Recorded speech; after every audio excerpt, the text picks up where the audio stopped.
Scotland, a wonderful and wild place, full of culture and a respect for what once was.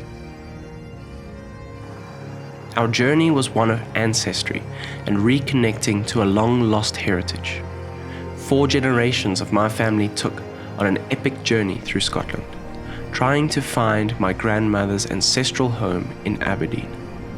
Paying our respects to the lives that came before us, we would also try and explore and experience as much of this beautiful country as we could.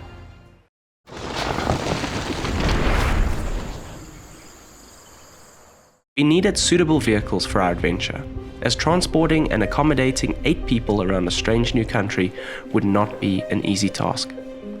Our home base for this journey would be 2 Ford Zafiro 675 motorhomes.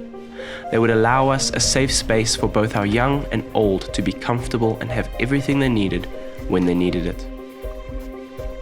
These vehicles would allow us to sleep up to 6 people per vehicle and allow space to cook and keep our food. We would travel and stay at campsites all across the country. With our accommodation and transport sorted, the rest was all up to us.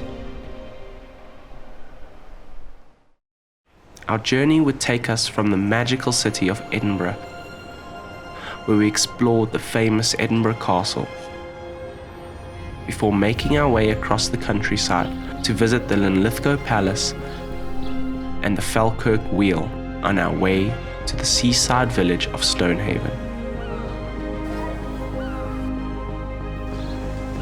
We needed all the rest we could get because the next day we would explore the ancient and astonishing Dunnottar Castle. Stretched out in the ocean, Dunnottar stood in epic ruins, with structures telling tales of the times of kings and Jacobite uprisings.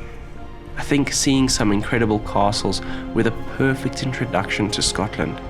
Understanding the world that history has created today, we were blown away by the tales and the worlds that these incredible structures have seen.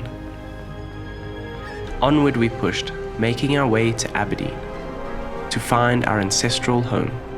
It would be an emotional day for some. We've come to our ancestral home in Scotland. It's a dream for all of us, and especially for Shelley. I'm not going to get emotional, but I think it's absolutely wonderful. So we're going down to see my grandfather and my great-grandfather's home. So you can imagine it's probably Benji's great-great-great-grandfather's home.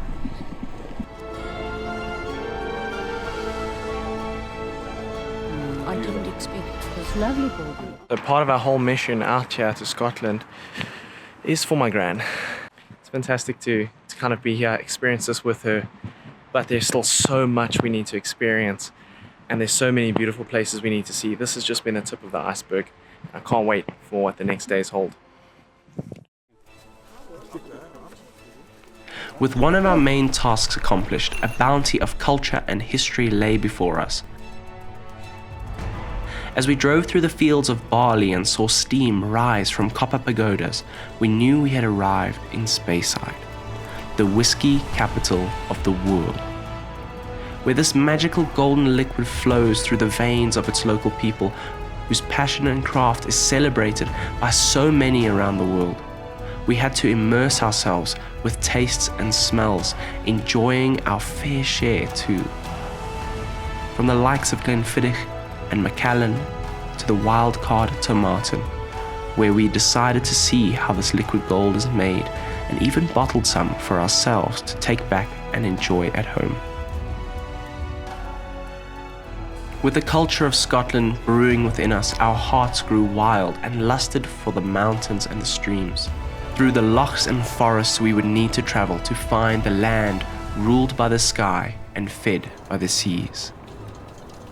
The Isle of Skye, a wild and beautiful place that has inspired so many and will continue to hold a special place in my heart. We sought out ancient giants, battled the elements and feasted on the bounty of the ocean.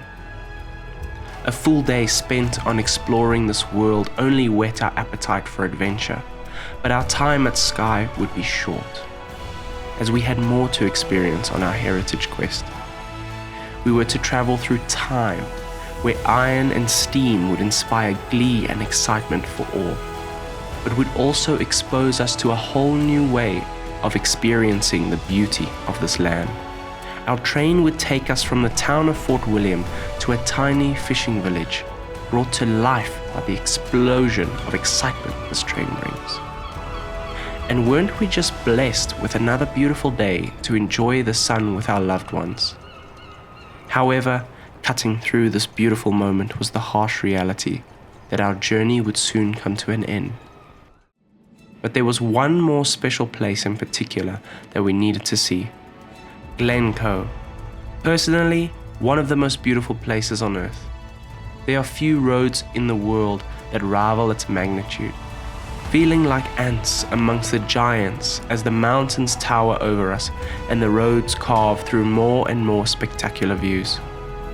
The tension in the van was palpable and the beauty had us staring.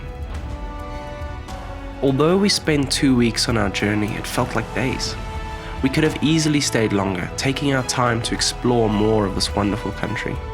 But I think we were all left with a feeling that we would definitely be seeing Scotland again in the future. With our trip being a fantastic success, we slowly made our way back to Edinburgh, trying to absorb everything we had just experienced.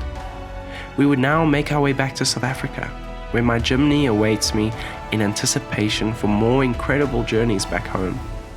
So make sure to subscribe, and I really would love to know what you thought of this trip down below in the comment section.